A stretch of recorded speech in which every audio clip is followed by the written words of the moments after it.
From the Detroit Free Press, I'm Robin Shan with today's voice briefing. It's Thursday, June 1st, 2023. I'm Frank Witzel with the Detroit Free Press. As the Detroit Grand Prix countdown clock ticked, event organizers and work crews prepped for the race. A line of black Chevrolet pickups, each designated as an official vehicle, paraded down Jefferson Avenue. An army of men in yellow vests and hard hats assembled grandstands, and guys with weed whackers and blowers made sure that every blade of grass looked just right. For the first time in more than 30 years, the annual auto racing competition is returning to the city, after having been held for years at Belle Isle Park. The city streets are being transformed into a 1.7-mile racetrack where, beginning Friday and ending Sunday, Indy cars will speed past tens of thousands of spectators at speeds of 200 miles per hour.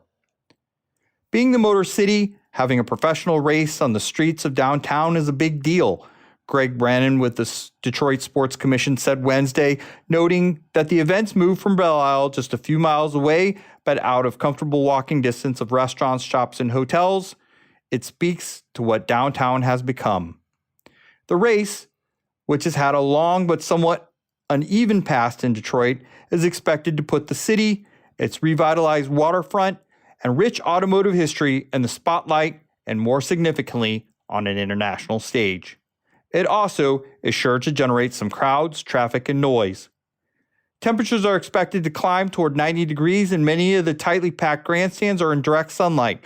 The full-throated 130 decibel roars of the Indy cars can, over time, cause hearing loss, and most certainly, there will be plenty of adoring fans. So if you go, remember to bring your sunscreen, earplugs, and patience. For the Detroit Free Press, I'm Marina Johnson. The sun will be shining in Metro Detroit this weekend, with temperatures reaching 90 degrees. Luckily, there are plenty of ways to protect yourself from the heat by staying nice and cool. Staying hydrated and drinking water is one of the easiest ways to stay cool. Hydration prevents the body from overheating, balances chemicals in the body, helps with digestion, and more. It's also important to dress for the occasion. Cotton clothing is lightweight and removes heat from the body. Light colors are also recommended to reflect the radiation of the sun. Additionally, there are countless cool spaces open to the public to avoid the heat. Some popular locations include movie theaters, water parks, restaurants, and cooling centers. For more, visit freep.com. I'm Sue Salaski, Detroit Free Press food writer. When the Chevrolet Detroit Grand Prix, presented by Lear, returns to downtown Detroit streets, local restaurant venues are geared up to welcome hungry race fans. Around the track and within several blocks of the IndyCar race, plenty of downtown restaurants launched special menus, race ticket meal packages, and expanded hours just for the race. Some restaurants that are typically closed on Sundays, which is the final race day, are set to be open. At the GM Rensen, places like Highland Steakhouse, which is on the 71st floor, has spectacular views of downtown Detroit and up and down the Detroit River. It will be open. Part of the race travels along Atwater Street behind the GM Rensen, in restaurants such as Andiamo and Joe Muir Seafood, all located in the Rensen, will have prime viewing spots. On Jefferson Avenue, the Sloppy Crab will have a special menu, and Applebee's Grill and Bar will be open.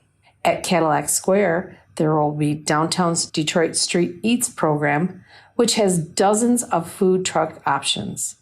For more restaurant options, check out our list at freep.com. I'm Kirkland Crawford with the Free Press Sports Department. The Tigers, they avoided a sweep on Wednesday, beating the Texas Rangers at home by a score of 3-2, but that's not the big story. The big story is the health of Riley Green, the seemingly budding superstar outfielder for the Tigers. Is going to be out for a significant period of time after he was diagnosed with a left fibula stress fracture. Now, it's not clear exactly when Green suffered the injury, but the 22-year-old experienced some discomfort in his leg on Tuesday's game and was taken out in the early innings. This comes one day after the Tigers learned that left-hander Eduardo Rodriguez will be out for some period of time, with a left finger injury. So the Tigers will be without their best hitter and their best pitcher as they enter the middle part of this season, which so far has been a bit of a surprise. They're still hanging around in the American League Central Division race, but now have to do so without their top two players. Find more from the Detroit Free Press by visiting freep.com. That's FREEP.com. Thanks for listening, and you'll hear more from us tomorrow.